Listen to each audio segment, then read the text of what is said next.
And I want to start with a quick question for you. Do you have a dog named Sam? The reason I had to ask you this question is my wife and we were just wrapping up a workout with our fitness trainer, and she was sharing the story about her dog, and her dog is named Sam. The long and the short of the story is that this particular dog was introduced to their family following a very serious life circumstance. And they brought in a dog to kind of ease things in the family to make things a little more happy and jovial. And there ended up being a separation where she and her husband separated, and she ends up keeping the dog. She ends up with this dog named Sam. And the reason this is so important and so poignant is that the dog has been with her for many years now. And the interesting thing is, she was sharing with us about this dog that is now her dog. The kids have all grown up and they've moved on with their lives, and she still has this dog. Now, what's interesting about the dog is she doesn't really show a great deal of affection to the dog. She basically, she buys the food for the dog and she makes sure the dog has everything that it needs, but no playing with the dog, no rubbing the dog, no engagement with the dog. The dog is just there. So I was asking a question and I said, "So you love this dog. Why won't you?" And she said, "No, no, I don't love the dog." I said, "But you take care of the dog." And she said, "Yeah, I take care of the dog, but I don't love the dog." And so I said, okay, so really you love the dog. You just don't know that you love the dog." And she said, "No, I care about the dog a little, but I'm not going to get emotionally attached to the dog." And I said, "Well, why is that?" And she said, "Well, unlike your little dog, your dog will live longer. I have a bigger dog, and the dog is certain to die. And I don't want to have any emotions connected to the situation when the dog dies." And I said, "Well, wait a second. You're already emotionally connected to the dog." And so it turned into this whole big discussion about the dog named Sam.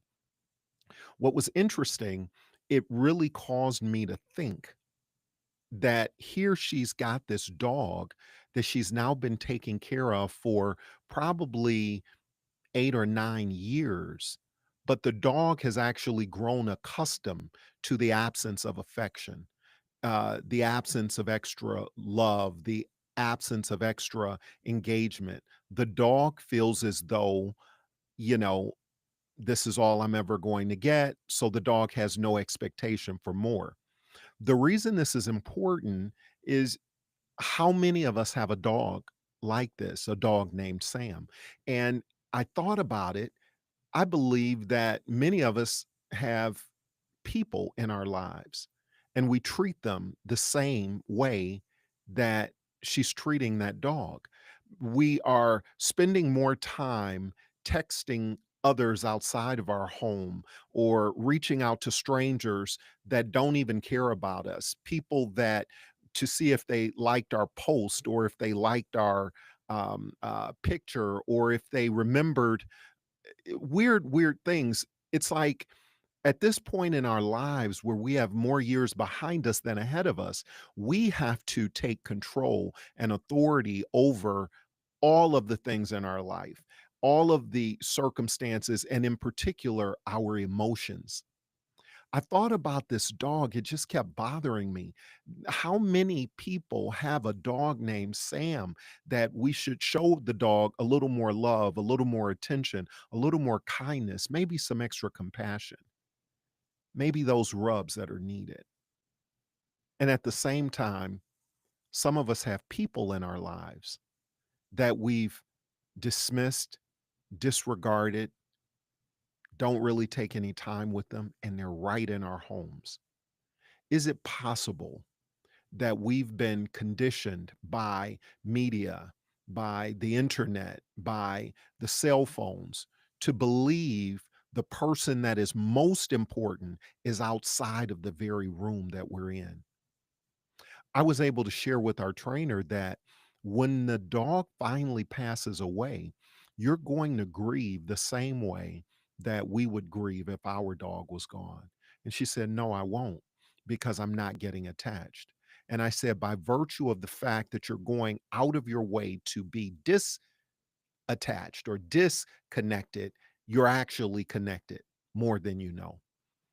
All of a sudden, that responsibility won't be there anymore. That opportunity to serve and care and to love and to nurture, that opportunity won't be there anymore." I'm reminded of a very dear friend of mine that's passed on now. We were able to take a vacation with him and his wife. We went over to with my wife, my him, his wife, me and my wife, and a couple of other couples, and we went to St. Martin, and we were able to stay in this amazing villa, and it was a really, really extraordinary time. And I remember us going out onto the ocean, and we were in these like jet skis, and we were following a guide. And at one point during this trip, it started to rain. Now, mind you, in St. Martin, it's really hot. It was really hot at that time. And we're out on the jet skis, and all of a sudden this rain starts, and the rain was freezing cold. It was so cold I couldn't believe it. And what happened, they told us to stop the jet skis and jump off of the jet skis into the water. Now, that the water may have been warmer, but I was not going to risk what it would take for me to get back up on that jet ski in the water when it wasn't that easy getting on the jet ski on dry ground, right? Right at the dock. So I knew I wasn't going to do it. But what was interesting is in that moment, my friend jumped off of his jet ski into the water, and he began to swim.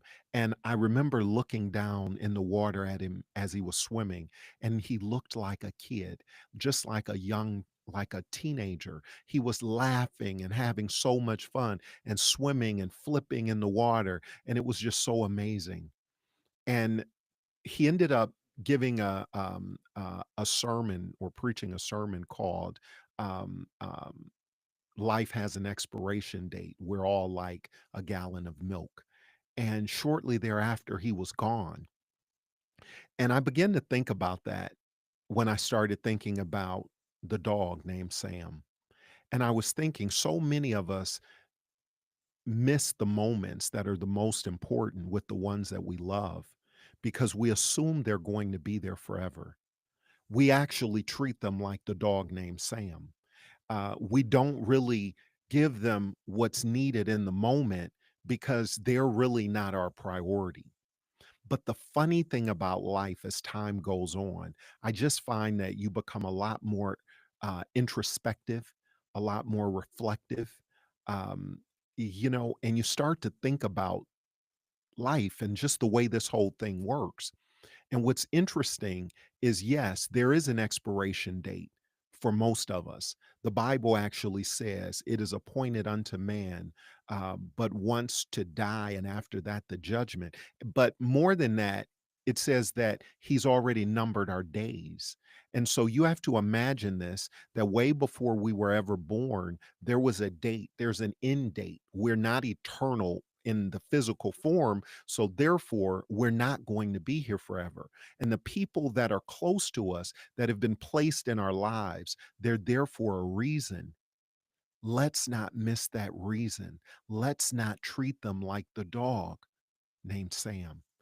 I just want you to imagine for a moment, who are those people that are in your life that may need to get that little bit of extra attention, affection, time with you?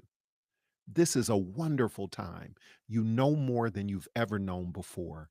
You have a level of clarity that you probably didn't have years ago. This is the perfect time to rekindle and renew those relationships. Let's not allow life to pass us by and cause us to miss the most valuable and treasured people in our lives, whether we recognize those treasures or not. They are there. There was a book written called Acres of Diamonds, and it was about a person that was on this journey looking for diamonds, and they were just totally focused on this exploration, traveling all around the world looking for these diamonds, only to find out once it was too late, they had actually expired. And the people that inherited the property after they were gone, they get the property and only to find out that the backyard was full of diamonds. You know what's interesting? Sometimes in life, we can spend so much time in hot pursuit that the very thing that we were pursuing, the acceptance that we were looking for, the appreciation that we were looking for, the welcoming that we were looking for, it was with us all the time. But we were so busy pursuing something somewhere else that we failed to see it. Hence, acres of diamonds right before us. So I believe that this is a perfect time as we're going through this journey of transformation to look at those that are around you and say, are you one of those diamonds in my life that I've probably been treating like the dog? Are you a person that I'm supposed to invest more time with? I want to challenge you with that. Because the one thing that we do know is nothing happens by accident. And I believe you were meant to hear this message at this exact moment in time. So, without any further ado, I want to remind you that I am so proud of you and I am excited about the journey that we're on together. And I'm excited about the transformation that you are currently experiencing. I want to remind you also, make certain that you're journaling. The journal is going to be critical for this process. The journal will allow us to look back, and as you get different insights along the way, believe me, if you're writing them down in your journal, they will prove to be priceless in the future. I'm so very proud of you. And I want to take a moment to briefly thank our sponsor and host, Care Michigan. They are a Michigan based care and attending care coordination company based in the city of Troy, Michigan. They specialize in working with people that have been severely injured in motor vehicle accidents. So if you or anyone you know has been involved in a motor vehicle accident, please reach out to Care Michigan and let them know that you heard about them on the No Time to Waste podcast. Now, tune in tomorrow because we have a wonderful, wonderful discussion about the deception of retirement. It's so critical. You do not want to miss it. I look forward to seeing you then. Take care.